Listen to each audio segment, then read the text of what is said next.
Producers behind the scenes at SKOR North and 1500 ESPN have sports opinions, so they want you to hear them.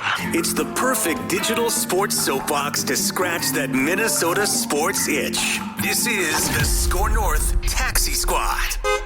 Well, there's always next year, which is apparently the anthem of Minnesota Vikings fans everywhere, because yes, it's true, folks.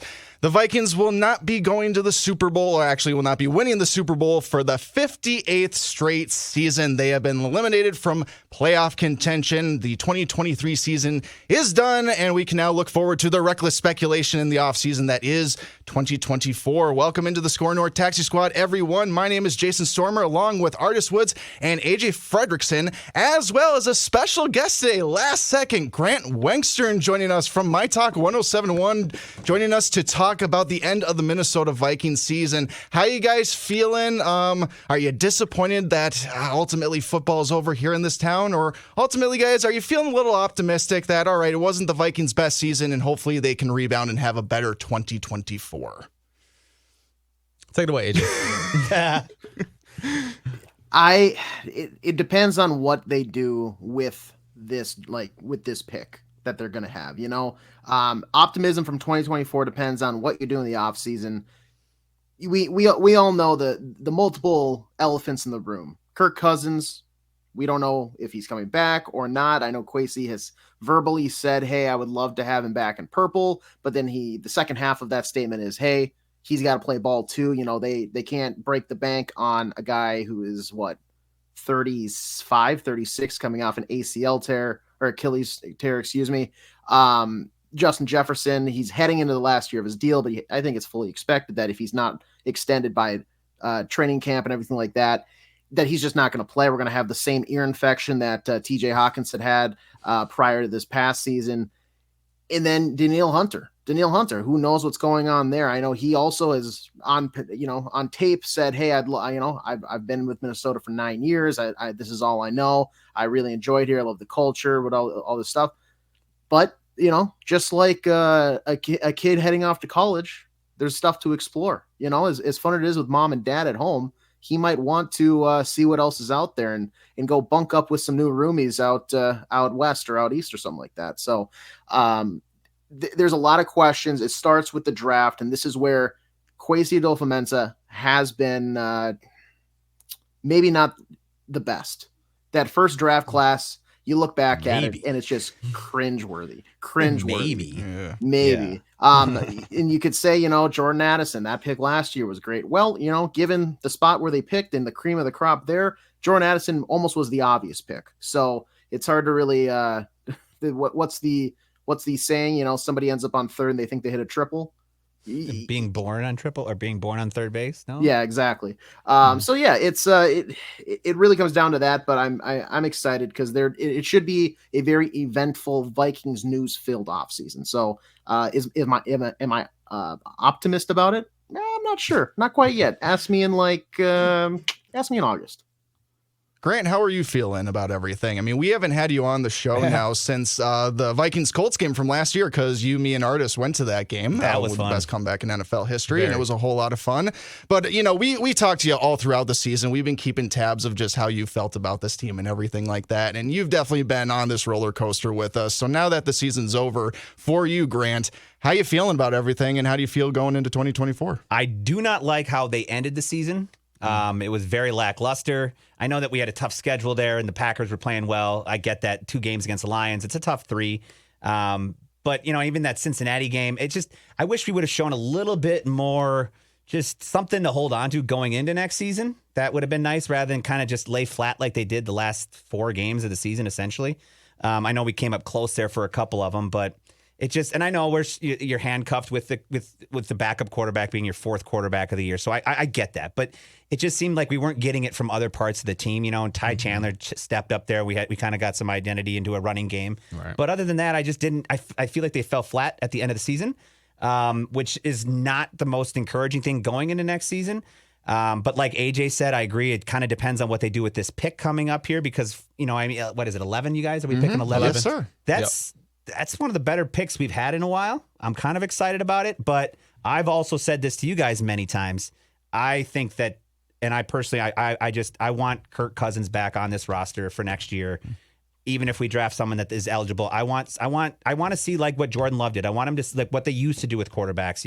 Give the young man some time to sit back, learn a little bit, get the system, then come into play. Don't put him under that pressure and put all that pressure on him where he could break, maybe not, whoever the quarterback is, and then you're just stuck with another wasted draft pick. So I would like to see us re-sign him if he's willing to work with us money-wise. Obviously, I'm not going to go give the farm to this guy, but I mean, we've given him $185 million in his tenure here with us. I think he can give us a little bit of a discount. That's all, but who knows if he actually will. Do you think they should draft a quarterback in the first round? Yeah, I do. Okay. I think they do. I think they should. And when you look at what's available, I mean, there's some decent quarterbacks there. And where we're at, and you look at who's ahead of us and who needs a quarterback, where do you guys think we're going to be picking quarterback-wise when it comes to the teams that are ahead of us? Well, I think for sure Caleb Williams, Drake May, and Daniels, the LSU kid, I mean, they're going to be top 5 picks. I think those 3 for sure will be long gone, even by like top 5. Penix might be there, though. Penix, I don't know if Penix did enough in the college football playoffs to warrant being more than a second rounder, which sounds insane because he was obviously like the most talked about quarterback throughout that entire time. But I've been looking at just some mock drafts over the last couple of days, and I'm still not seeing a lot of Michael Penix in the first round. Not that I wouldn't be open to that for the Vikings, just maybe not at 11. I'd probably wait till maybe later in the first round or early in the second round to maybe target a guy like him. If we're going to just go right into the Penix stuff too, I mean, he also has 2 ACL tears too. Now, are those on the same knee? Did anybody know if those are on the same knee by chance, the Michael Penix ACLs? Because if that's the case, that's not as worrisome for me. But if it is the same knee, then we might potentially be dealing with chronic issues down the road, that might not be, he might not be dealing with that kind of stuff right now. But yeah, I mean, this kind of ducktails into the overall conversation of the offseason, guys. What should we do at the quarterback position? Grant's already alluded to kind of what he was open doing, bringing back Kirk, but also bringing back or maybe drafting a quarterback as well. What do you guys think the Vikings really are leaning towards right now? We just also had Kwesi Adolfo-Mensah come on, do a press conference saying he has every intention to bring Kirk Cousins back. So is that going to be the case, or do you think a deal won't be reached between the two sides and Kirk goes to free agency and maybe he's offered a whole lot of money and then forces the Vikings' hand to draft a quarterback? What do you guys think ultimately will happen here? The thing that's most frustrating about this draft is, do you guys remember that little game down in Las Vegas, that 3-0 debacle that they decided to pull out of their rear end? Yeah. If they lose that game, or in matter of fact, any other game, and they have one less win, they're not picking 11th, they're picking 6th. Yep. Sixth. And the top order right now, Bears at number 1 from Carolina, Washington 2, New England 3, Arizona 4, San Diego 5. So when you're saying that those guys will be gone in the top 5, Carolina or Chicago, are they sticking with Fields? It's a question. They might not need a quarterback. Washington seems to be doing well with their guy, but I would definitely grab someone. New England needs a quarterback. Arizona doesn't need a quarterback, and LA doesn't need a quarterback. So that top 5. Is Arizona committed to Kyler? I think they Do we are. know that for sure? We don't know that for sure, but I'm pretty sure they will. They paid him, right? Yeah, long term. Yeah. I think he's going to be there. So there will be a guy there. My only question at this point, and I know I've been in the camp of, you got to go with a younger guy, you got to draft a guy. But I mean, if you're going to bring Kirk back, it's kind of like, do you want to waste the 11th pick on a quarterback? Very good point. That's my only drawback. That's my only question. But I mean, on the opposite end of the spectrum, this may be your one opportunity to take a shot at a young quarterback this high up in the draft. Because I can't remember the last time the Vikings had this high of a pick as of late. So it's kind of up in the air. Ultimately, I like the foundation that the Vikings have, especially on offense. I think you bring back Justin Jefferson. I know some may disagree. If he wants to say that, I'll let him say that. But I think you bring back Justin Jefferson. I like the fact that you have Jordan Addison. You have a solid tight end in Hockenson. The offensive line showed a lot of promise this year. It wasn't amazing, but they showed a ton of promise.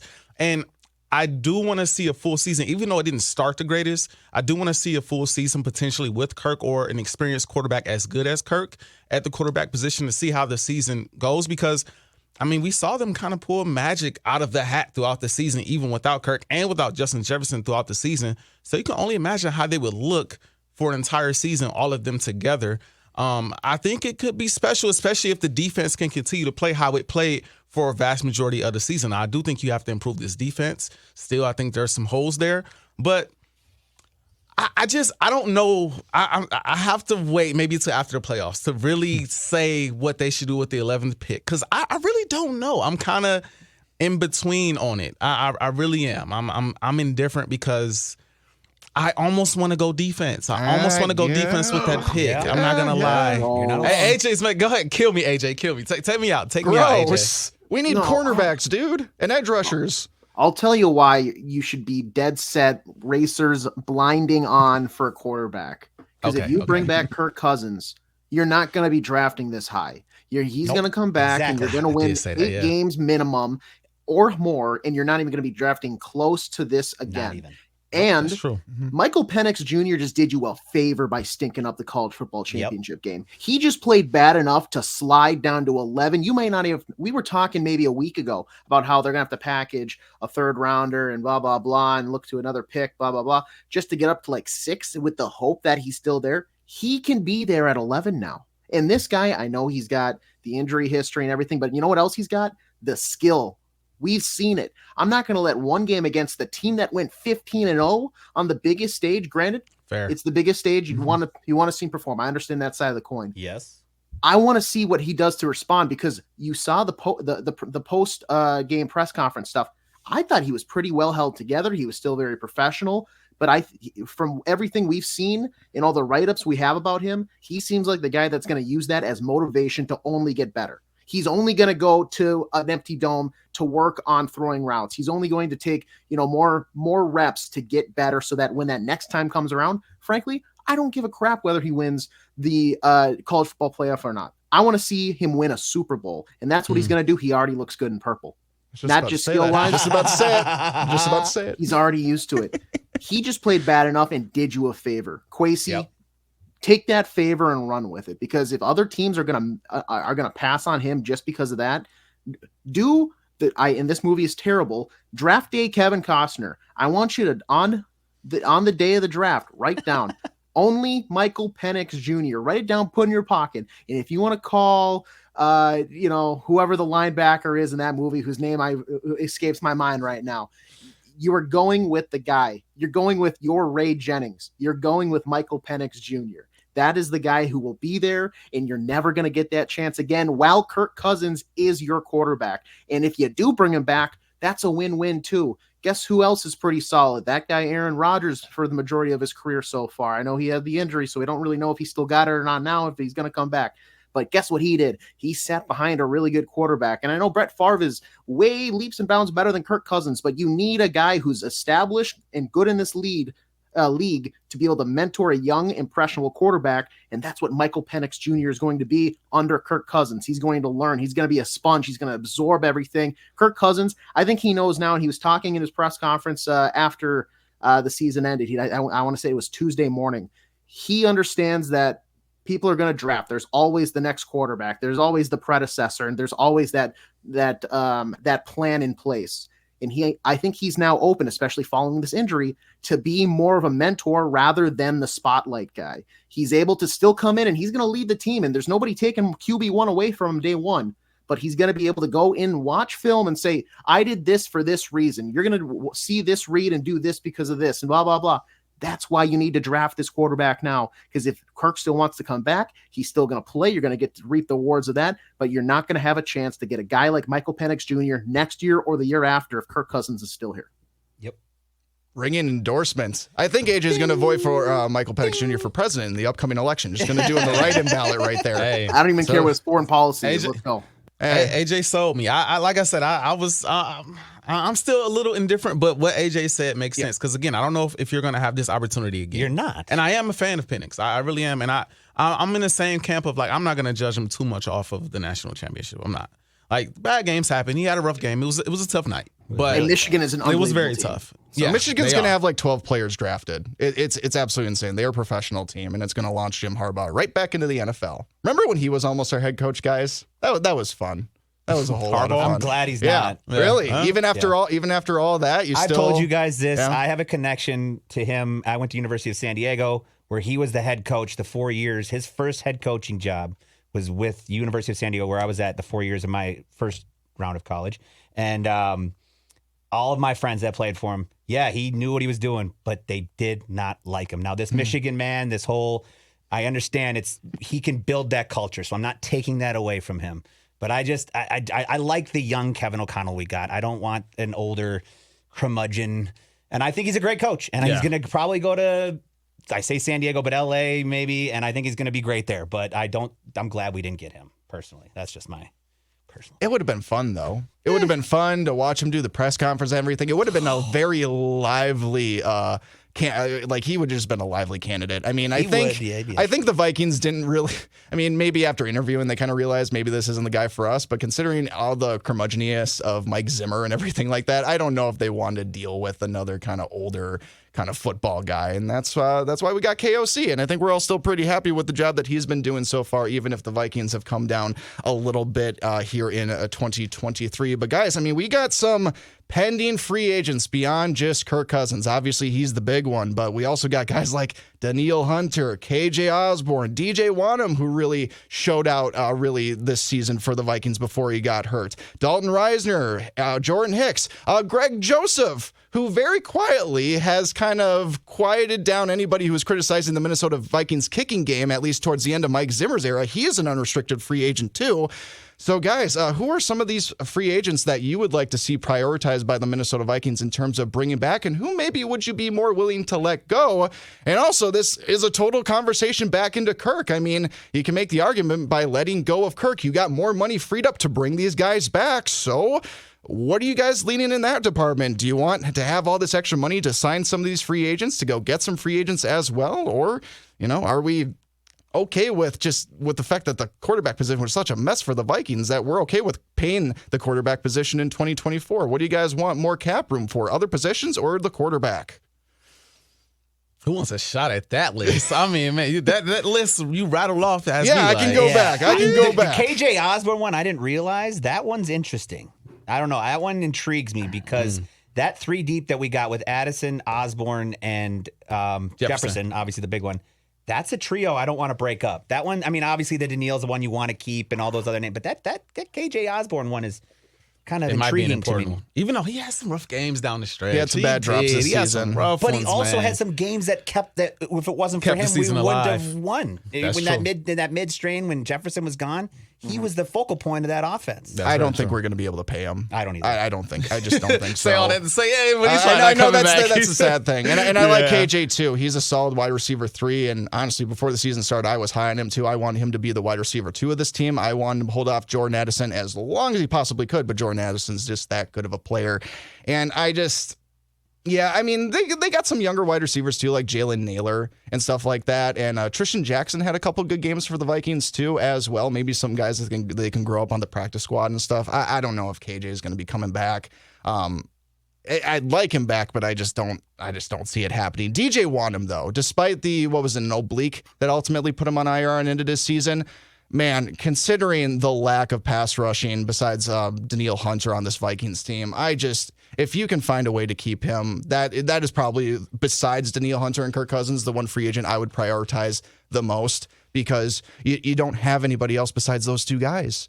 And I don't know what the offseason rehab is going to be like for Wonnum and everything like that. I'm assuming he's going to be ready for training camp, ready for preseason games, and he'll be good to go and everything. But now, granted, I'm a little gun shy because, guys, Marcus Davenport was probably one of the biggest free agency whiffs this team has had in several years.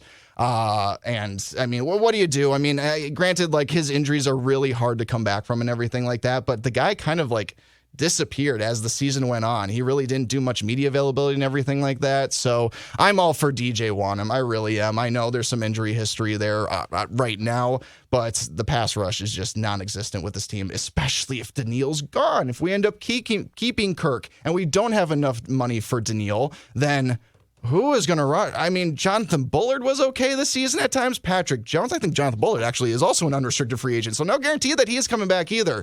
So man, this is This is almost talking me into drafting somebody on defense in the draft. I don't know. Like, just the way I'm talking right now makes me feel like, man, maybe that is just.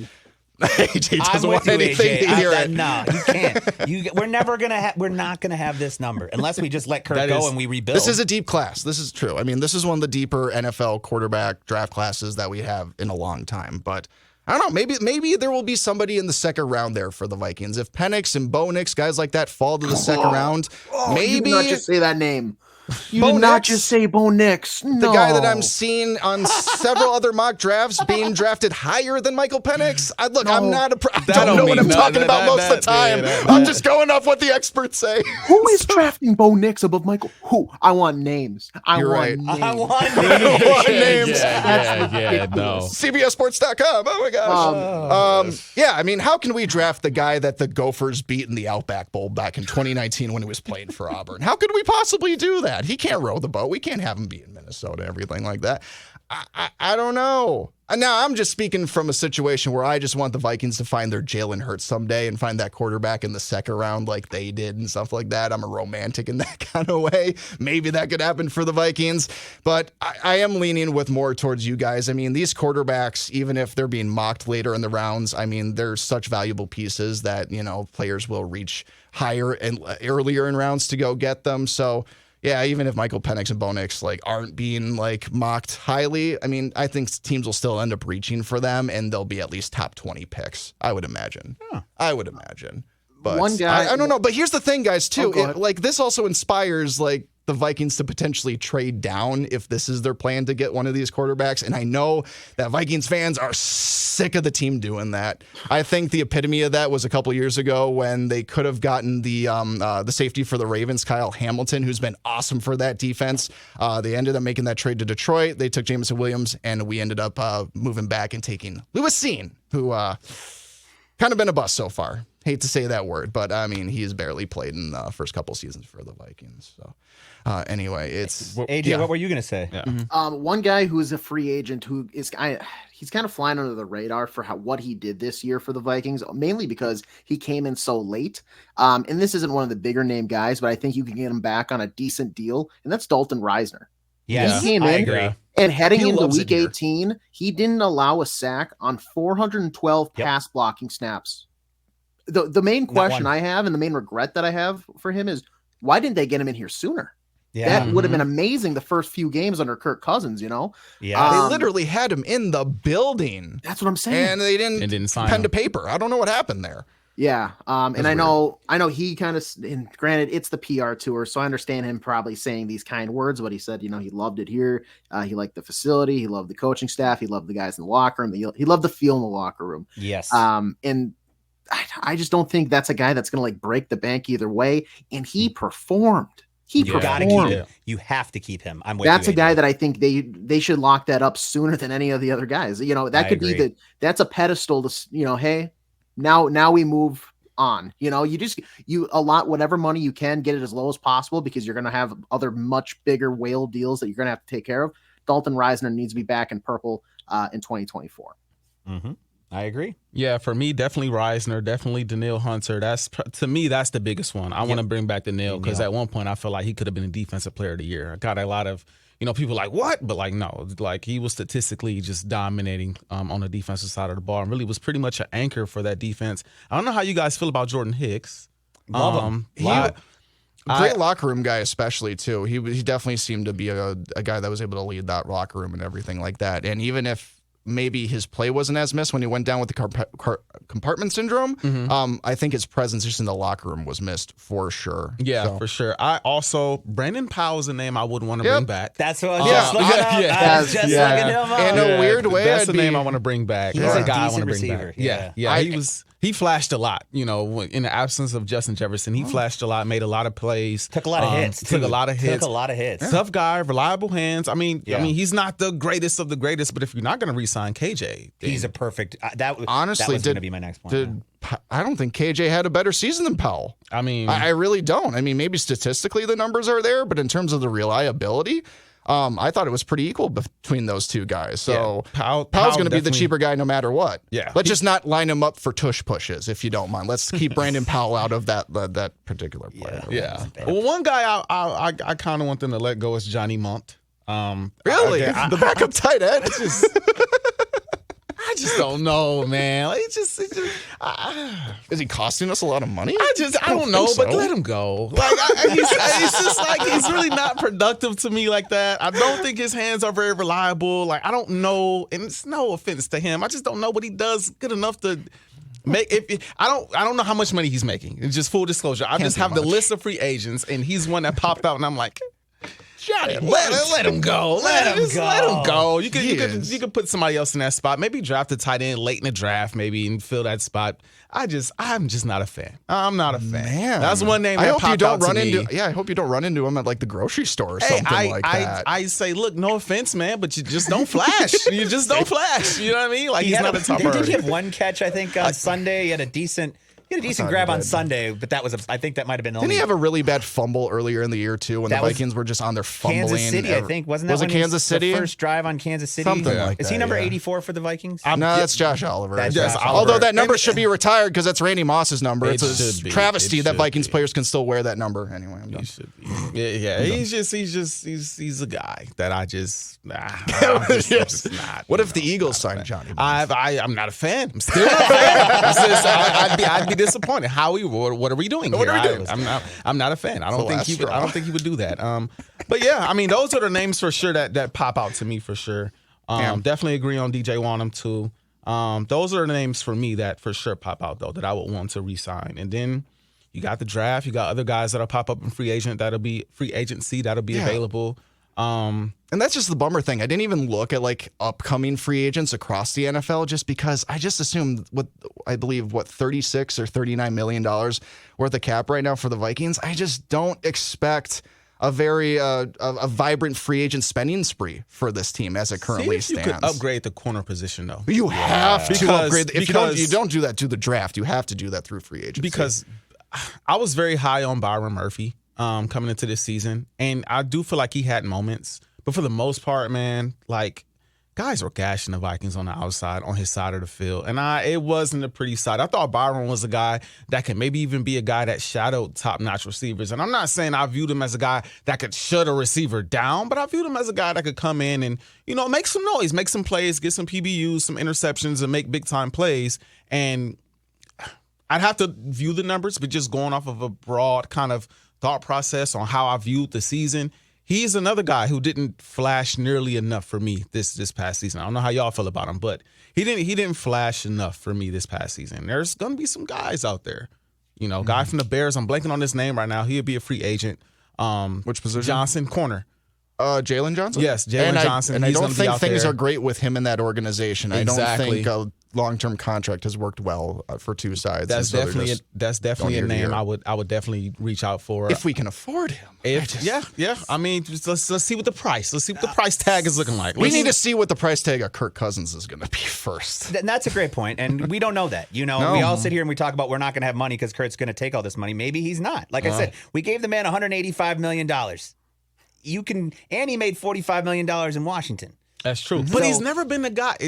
Kirk Cousins is always that guy. I mean, he's a businessman. He's a businessman, but then there's a point in time when you get to your career where look at the guys that want to win versus when you got $240 million sitting in your bank account, do you need any more? I agree. You're taking care of generations upon generations. So this is a point in time where do you want to go to Atlanta and hang out with your wife's family, or do you want to hang out here and potentially win? I want to win. Oh, yeah? I mean, those are like kind of the options. But the one thing I want to bring up, my question, I'm sorry to interrupt, because you were talking about price tags, and you're talking about Danielle Hunter. Nick Bosa, $170 million. Khalil Mack, $141 million. Yep. Joey Bosa, $135. Myles Garrett, $125. What do you guys think the price tag for Danielle Hunter is going to be?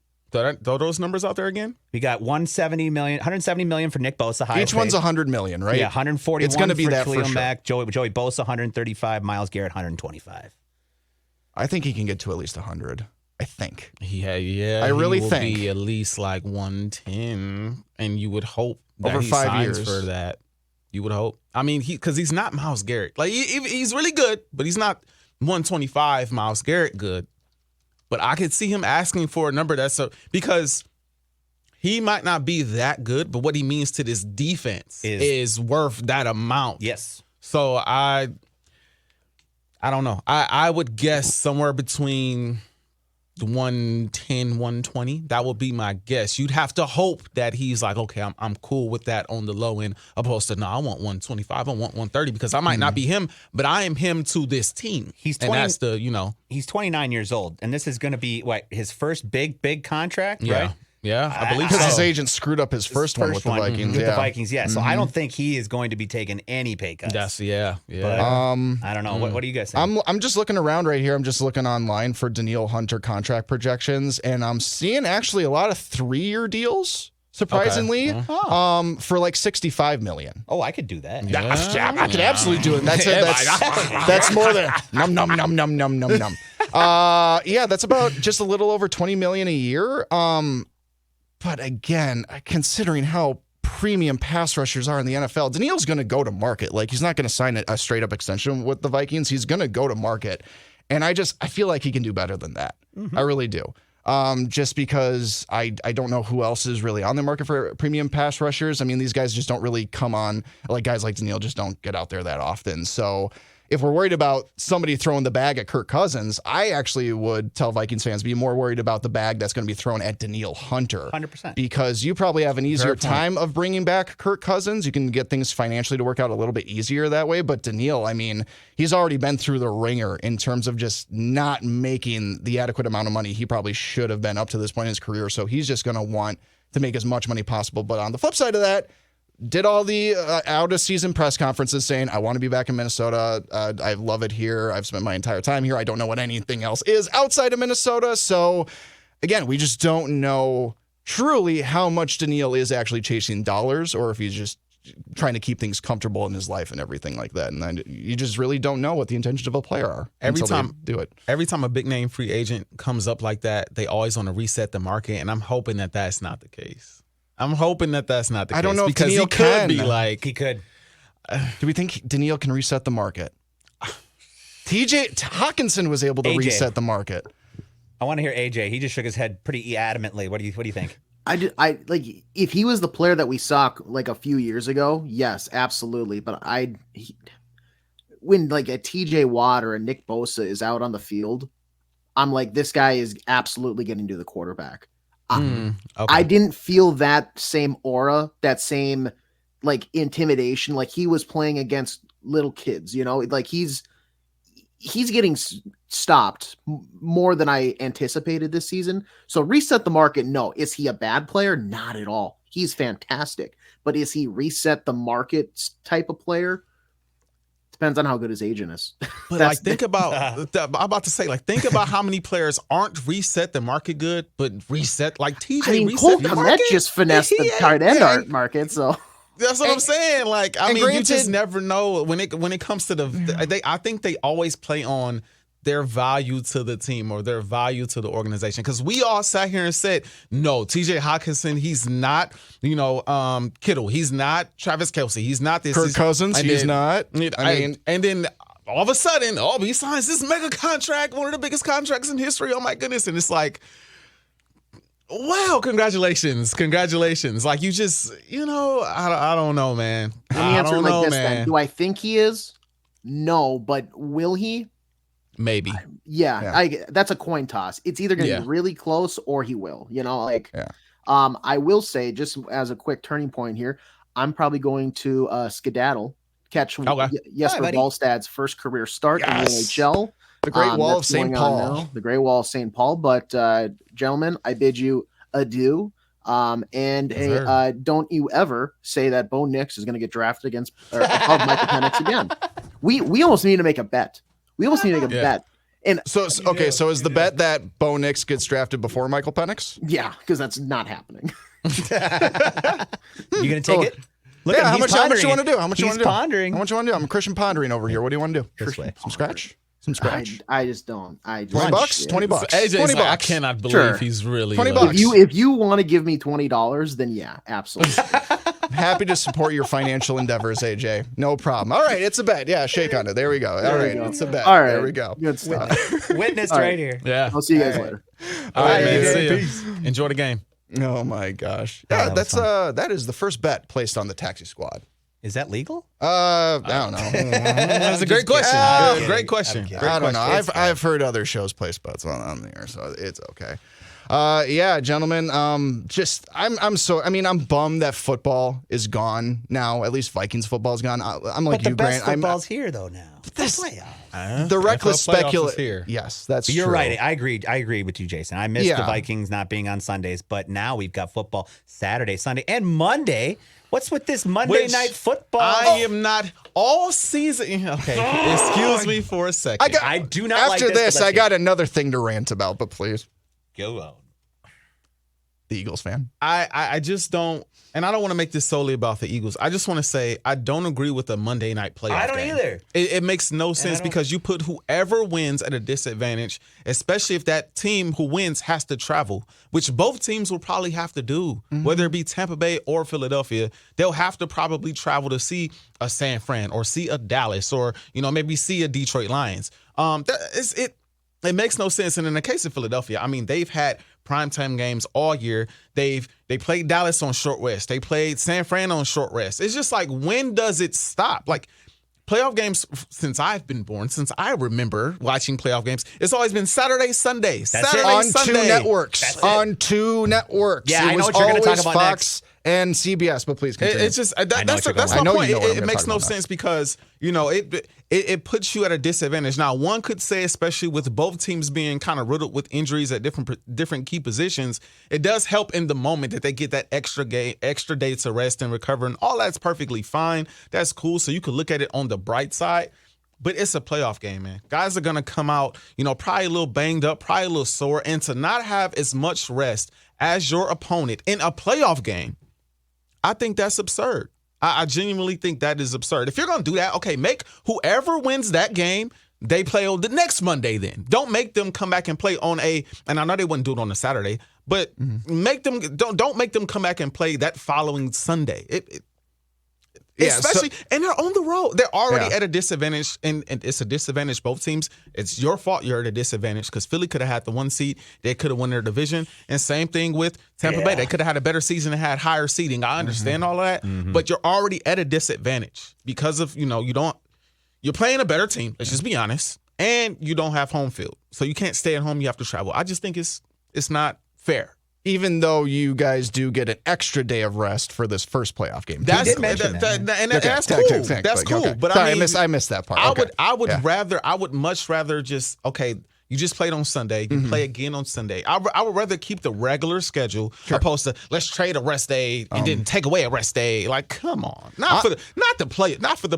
Not for the playoffs. If I was the Eagles, though, Artis, I would want to play on Saturday, though, because I want to get the taste out of my mouth out of that Giants game as quick as possible. I know that might not do you guys any good. The Eagles might just be broke for the sake of broke and everything like that, but that would just be me and just be like, we played such bad football. We just want to get out there and everything. But I'd say Sunday night because AJ Brown's hurt, Devontae's hurt, Jalen dislocated finger, so Sunday, but not Monday. Not Monday. And as a fan, now you got to wait. Now you got to watch 2 games on Saturday, 3 games on Sunday, and then it's like, oh wait, no, now we can get to I do appreciate that, but the NFL with the real estate of my life has become overwhelming because I love the NFL and I will watch every game. But now we get Thursdays, we get Saturdays, we get Sundays, we get Friday, Black Friday. Now we have a football game. Could you take any more of my free time? Yes, I'll give it to you, but stop. Well, I can tell you right now, even though, yes, there's more NFL than ever, I'm still not downloading Peacock or getting a subscription to Peacock.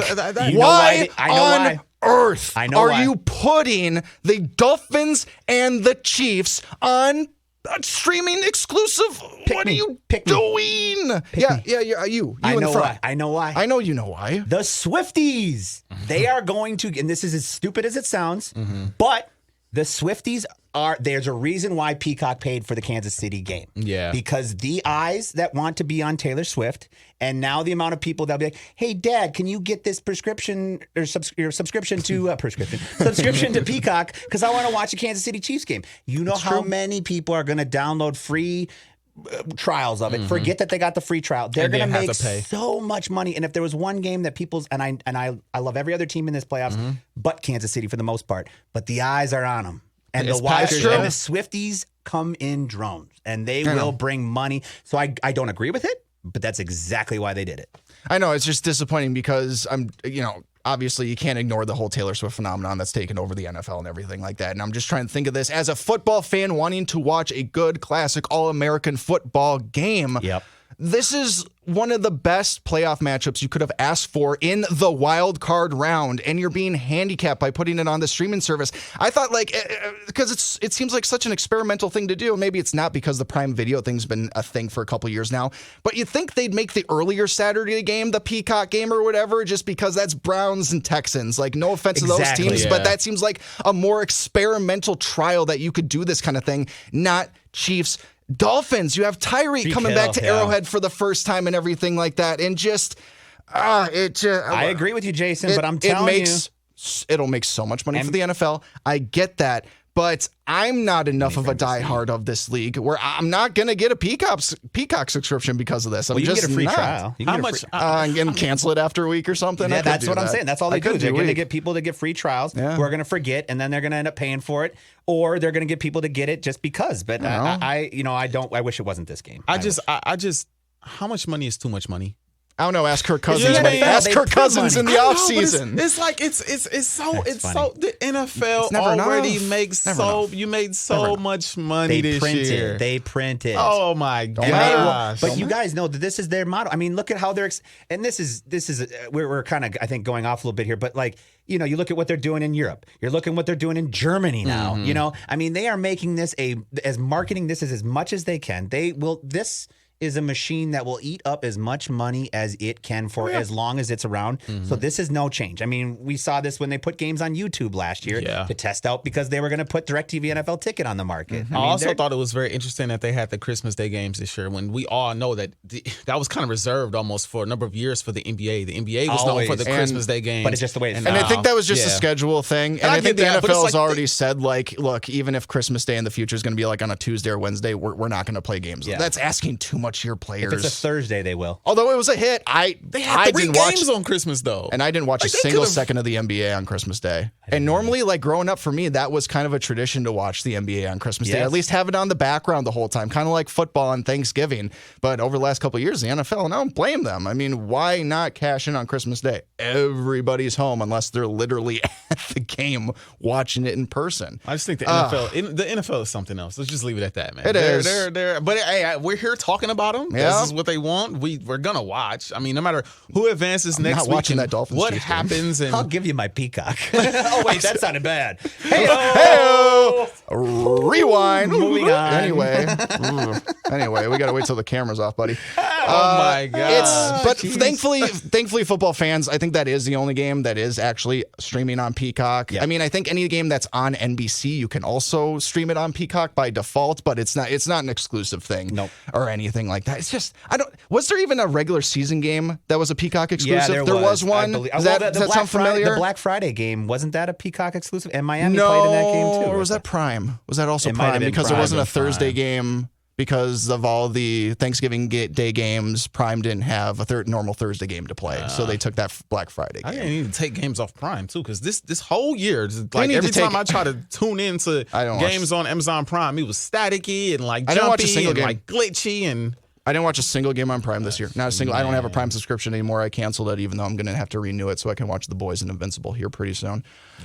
It's so weird, guys. We have all these avenues in which we can watch the content that we want to watch, and yet somehow it still seems like we get handicapped a billion different ways. Going back to what you were saying with Peacock, this is their first ever playoff, but this follows Peacock's first ever exclusive live stream of regular season coverage, which was on December 23rd, Bills-Chargers game. So this is the second time. It's just a week after that they've done this. I mean, it's a little moot point, but I just wanted to make sure we got that right. So fair. So last question I have on all this. So what do the sports bars do for that Dolphins-Chiefs game? Do they have to also like subscribe to Peacock and that's how they're going to play? Or do you have to already be subscribed to NFL Sunday Ticket or something like that? I just don't get it. NFL Ticket, they charge it because I used to own a business that had seats like that. And so what they do is if you get the NFL Ticket and it's a business account, they charge for every seat in there. So they have a difference between business and personal accounts. And so it'll be the same concept. If a bar wants to show Peacock, they can't. I mean, you could technically try to get away with doing your own personal account and spreading it throughout splitters throughout all your TVs. Right. But they'll have a business account that will be much more expensive. It costs a lot more to do this kind of stuff. Like even an NFL or even a regular cable package, not even just a sports package, in any type of service establishment is charged based on seat. I believe it's what it used to be when I had my business. So that's why it's a lot of money. Again, money. Yeah. Money. I guess it makes sense. And they'll only keep going after that money. No, but I mean, they're not going to change anything. No, it's going to go how it's going to go. So it's just like, it is what it is. Do what you got to do, NFL. We're going to be the idiots that tune in every Sunday, Saturday, Thursday, Tuesday, Monday, whatever day. Every day. Football Friday, every Christmas, day. Thanksgiving. Just insert the microchip into my brain and just give me football 24/7. Right into my face. I'm ready for it, man. Whatever at this point. But again, this is kind of a moratorium on the Vikings season. It is over, unfortunately. They lost to the Detroit Lions, even though I believe the Panthers-Buccaneers game was already over before the Vikings game ended, so their playoff fates were sealed. But yeah, this is really, truly where the fun begins at SKOR North with the reckless speculation, because it is just rampant all season long, and this is going to be one of the craziest off seasons the Vikings will ever have. And obviously, we're going to cover it wall to wall here on Taxi Squad, Judd's Hockey Show. I just mentioned Judd's Hockey Show for a second. Sorry. I'm thinking about the Wild and just how excited I am that Jesper Wallstad is starting for the Wild tonight. Mackie and Judd, Purple Daily. That's what I meant to say. I don't know. Maybe Judd will get into Vikings topics on Judd's Hockey Show. You never really know what comes up on that program, especially when AJ Fredrickson is his producer. You just never really know what that program will get into.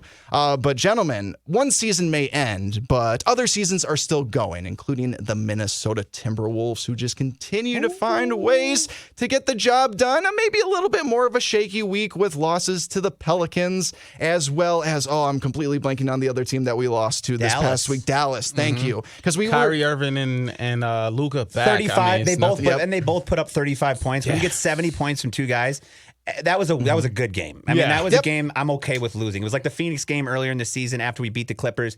You're not going to get them all. I'm okay losing when both those guys are scoring 70 points. Tonight, that's tough. Tonight's the night. Yes. Yeah. Boston, baby. Yep. Yes. And right now, Wolves are down 1 point as heading into halftime, it looks like, unless the Celtics make this three-pointer right here. And they don't. So, 54-53 going into halftime right now. And considering no Rudy Gobert tonight for the Wolves, no Mike Conley tonight for the Wolves, they are putting up a really good fight against the, I believe the Celtics have the best record in the NBA right now. I can't remember if we still have the second best. I'm pretty sure number one right now. Yeah, but it was kind of a so-and-so week for the Wolves. I mean, they're still treading water really well. I don't have the standings in front of me. Number one seed still the number one seed. Is Oklahoma City still on our tail? Yes, they're right number now? 2, and I think they're either a half game back or they're a game and a half back right now from first spot, first seed.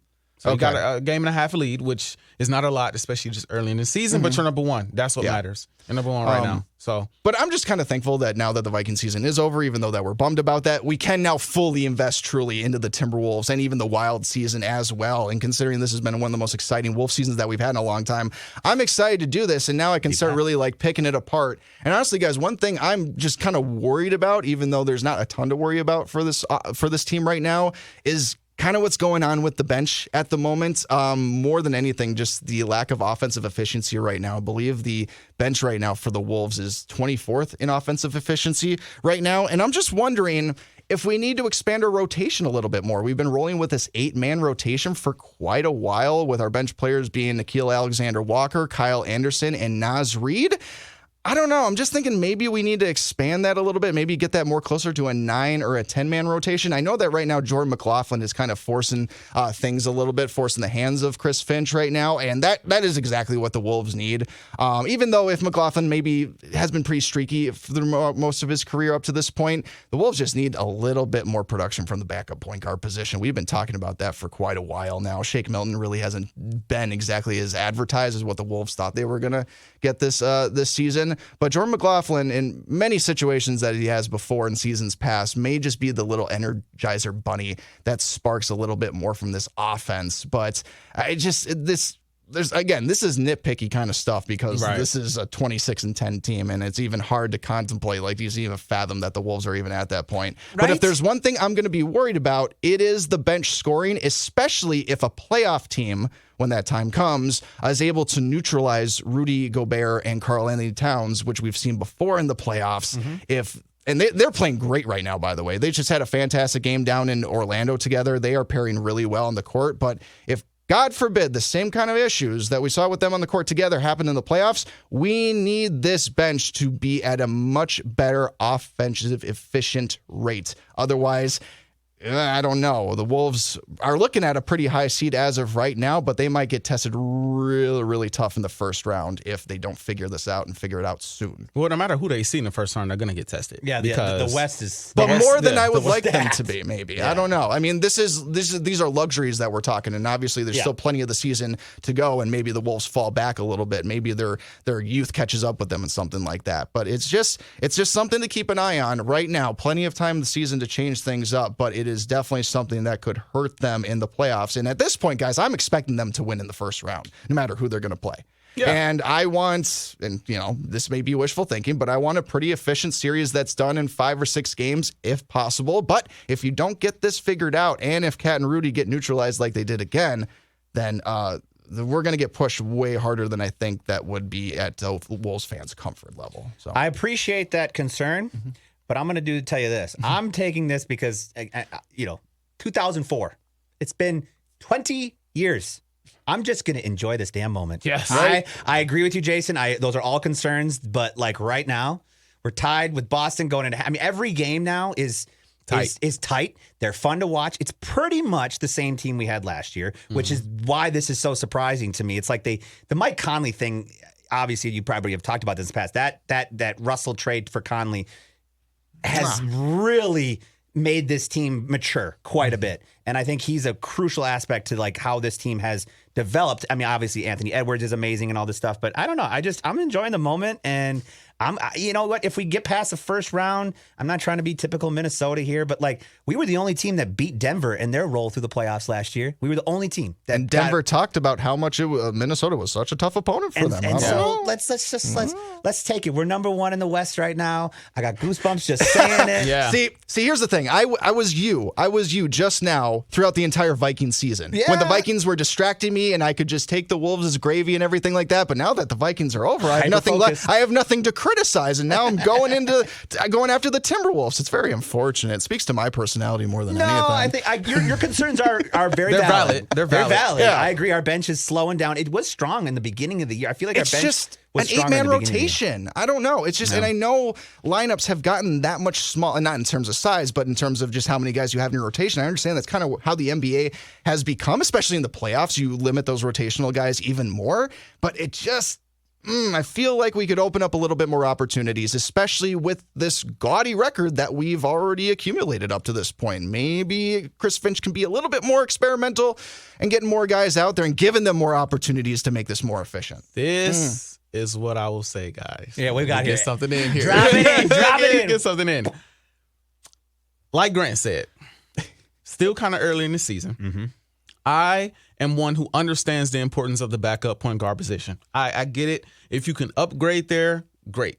But at the same time, I am very tempted, as I said before, to not change a thing. Nothing. I trust, as far as this bench is concerned, come playoff time, I trust McLaughlin. I trust Kyle Anderson. Naz Reid is different. Yes. He could come in and literally change your offense night and day. Yep. And we have guys long term. Exactly. You know what I mean? So he could spell for Karl-Anthony Towns. He could spell for Rudy Gobert and just give them time on the bench. If guys want to go small, he could do a bit of it all. Offensively, defensively, he's not great, but he's serviceable.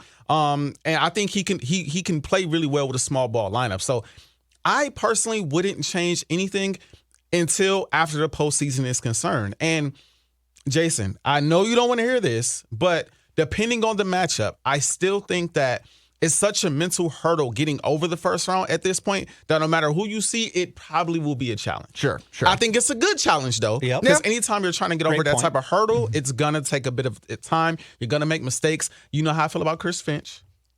He's having a good season. He also has to improve. That's come playoff time. That's something that has to get better. And he's just situational timeouts, stuff like that, his rotations, all of that. You talked about his rotations. So we'll see. But I just think that's a mental hurdle that they'll have to get over. And then I feel like the rest is kind of a we'll see type of thing. I think once you get over that hurdle as the Timberwolves, because when's the last time they've advanced past the first round? I know it's been 2004 when we lost. It's the only time we've advanced in the playoffs. Exactly. Troy Hudson So became our guy. Once you get over that hurdle, I think it kind of opens up the floodgates for you to advance further. But unless there is a surefire, one of the best backup point guards in the league, XYZ, or one of the best bench rotational pieces out there you can get via free agency or via trade, because the trade deadline is going to approach, I probably won't change anything. Let it ride the rest of the year. Let it see how it goes come postseason time. I expect the Stars to amp their game up, especially Anthony Edwards. And then next season, you'll see exactly what you need to make moves and progress the team. So that's what I would personally do. I wouldn't change too much of anything. And now that I'm looking at the 7 through 10 seeds in the Western Conference right now, it's the Mavericks, the Rockets, the Suns, and the Lakers. I mean, and look at besides that. the Rockets, maybe besides Suns, the Rockets. Besides the Rockets, yes. Every one of those teams, no They're matter gonna test who, you. Yeah. if you're Oklahoma City, Denver, even the Clippers are playing fantastic this season, and they just signed Kawhi to an extension.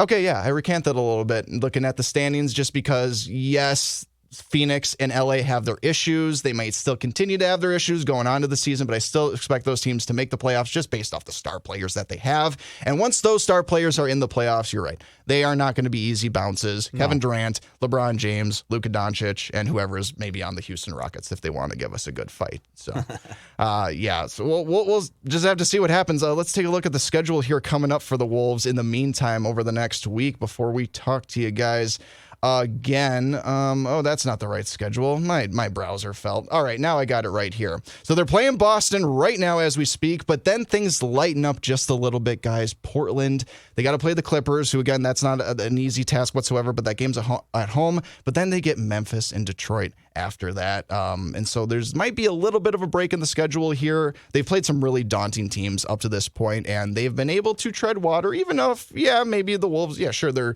4-4 in their last 8 games or something like that. Technically, at this point, they just need to not go on a massive losing streak or anything like that. They just need to maintain this record, maintain this top seed in the East or in the West. At this point, I want a top 4 seed. If the Wolves don't get that by the end of the season, I think I'm going to be a little bit disappointed. But also, I just can't believe I'm saying that, because that was not my expectation going into the season. This is just fantastic. And you're right. I just gotta smell the roses a little bit more. Enjoy this basketball team for what it literally is, and just don't let the fact that the Viking season is over let me put a damper on it. I'll try to separate the two things. Wait until getting out of the first round is the standard before you say, all right, this is what we need to do to go win a championship. I can't even think about that. We've never even done it but once. That's like a year way down in the road that you can't. I think in our entire franchise, one time. Yes. One time. Yeah. And we still haven't retired KG's number. But anyway, that's a conversation. But that's going to happen once we get rid of Glenn Taylor. That's a whole Glenn Taylor. And A-Rod and Laurie apparently got their finances together. And I think, I don't know if they're officially control the team, but it's going to happen. And if that's not one of the first things that they do as full controlling owners, I don't know. Get KG back in Target Center. Anyways, gentlemen, we got to wrap things up here on the SKOR North Taxi Squad. A lively show. It will continue to be lively shows as the offseason progresses. Again, we will be wall to wall with as much Vikings news that will be coming out here on the Taxi Squad. Of course, we'll continue to cover the Wolves, continue to cover the Wild, and obviously continue to cover anything else that comes up in Minnesota sports. How about that Golden Gopher men's basketball team? They're 10 games over 500 or something like that. They're actually having a really good season. So if they continue to play well, we'll talk about them and everything more. Grant, thank you for joining us today. Thanks this was for an having absolute me. treat. We literally were going to record 5 minutes before the show. We asked, hey, you want to come on? And you just decided to come on, and we appreciate it. It's been more than a year. Please feel free to come on as often as you want. because honestly, I have some of the most lively sports conversations out of anybody than I do with Grant, and it's a shame most of the time that it happens off the air. Yeah. Probably because we're incorporating some curse words and stuff like that, so we got to clean things up when we go on the air and everything like that. But we do it for you. We do it for you, the listeners. AJ had to bounce a little bit early because he's doing his Judd's Hockey Show. He wanted to catch all the Wild game, but that's Artis Woods. That's Grant Wenkstern. I'm Jason Stormer. Guys, wait. I want to say one more thing. I was going to, you stepped on my touchdown call. It's like, guys, any final thoughts before we wrap up the show? One thing. I got one thing. We didn't get any Twins talk in, obviously, because it's not that time, but pitchers and catchers report in about a month. Very exciting. Very exciting. But I got to say this. Shame on you, Minnesota Twins. You disappoint me right now, and I know we're not going to get into it, but your lack of movement in free agency and your BS excuse for not having any broadcasting money is enough. Stop it and be a man, get some players, and give us the team that we deserve, because that team made some strides last year, and now we're behind the 8 ball, and I am ashamed of you. Love you. That's all. That's my point. I'm ashamed of you. That's it. Love you. Couldn't say it better myself. Couldn't say it better myself. The Twins. And Sonny Gray signed like 2 seconds after free agency started, too. He couldn't wait to get out of here. He hated Rocco like we all do. Oh, wait, no, I didn't say that out loud, but he hated Rocco. He wanted nothing to do with this team. He wasn't going to play for him. They couldn't stand each other. But you lose a Cy Young backup, or second voting in Cy Young, and then Kenta Maeda, who was third in Cy Young voting a couple years ago. Yep. Yeah, it's just a great start. Yeah. When Sonny Gray signed with the Cardinals, we didn't even mention that here on the Taxi Squad. I didn't even want. At that point, that's when I knew it was just like there's not even really much of a point to talk about any Twins offseason stuff. I know. You know me, I'm a diehard Twins guy. I know. But hey, Joe Mauer, first ballot Hall of Famer, it's looking gonna really happen. good. It's looking really good, which is just mind blowing. Grant, we did not think that this was possible. No. But you are the biggest Joe Mauer stan that I know and everything like that, and there's nobody happier about that. I'm sure you're just watching the ballot every single day. I think the update right now is like 82% or something like that. And I have booked my flights. I have booked my hotel. Well, actually, I did it on our Airbnb. I am ready to go to Cooperstown July 19th through the 22nd to watch my man Mauer get inducted. Let's go. All right now. Artis, any final thoughts for you? Upset of the weekend. Vikings fans will not like hearing this. The Green Bay Packers will beat the Dallas Cowboys and knock them out of the postseason. You're beating Dallas. Yes, sir. I like that. Yes, sir. I like that. I hate the Packers. I'm putting it on record. I'm bold enough to put it on record. They will upset the Dallas Cowboys. It's not. I don't think it's far-fetched, though. You know, I don't know what the line is, but like Green Bay is hot. I think they're going to be inspired to beat their old coach. Granted, I think Mike McCarthy's going to be inspired to beat his old team and everything like that. But Dallas Cowboys in the postseason, you can't trust them unless it's the 90s. You just can't trust them. I don't know. Dak's probably going to throw some weird interceptions. I don't know. This is a classic 90s matchup, too. Packers, Cowboys, Packers, Niners back in the day. I love this. This is just a playoff weekend of reunions. Tyreek, Kansas City. You got the Lions bringing back Stafford. You got McCarthy. I mean, there's so many reunions that are going on. It's just like, I love it. And not to make this awkward, but technically Deshaun Watson should be playing his reunion in Houston this weekend, too, if that actually would have played out that way. Look at you. I forgot about that. I think a lot of people are trying to forget about Deshaun Watson, especially the Cleveland Browns, because look what Joe Flacco's doing instead of him. Pay him all that money. Good luck to you, Kevin Stefanski. Coach of the year, probably, by the way. How does he do that? How does Flacco come in 2 years ago? Wasn't he done 2 years ago? I think so. With the way he ended his career, and he has come back, and I did this noodle arm because I just was like, that was the end of his career. But now it's like, dude, gunslinger out there. Vikings didn't need him. Vikings didn't need him. That's right. He was available when we traded for Josh Dobbs, but we didn't need him. Yeah. We didn't need him.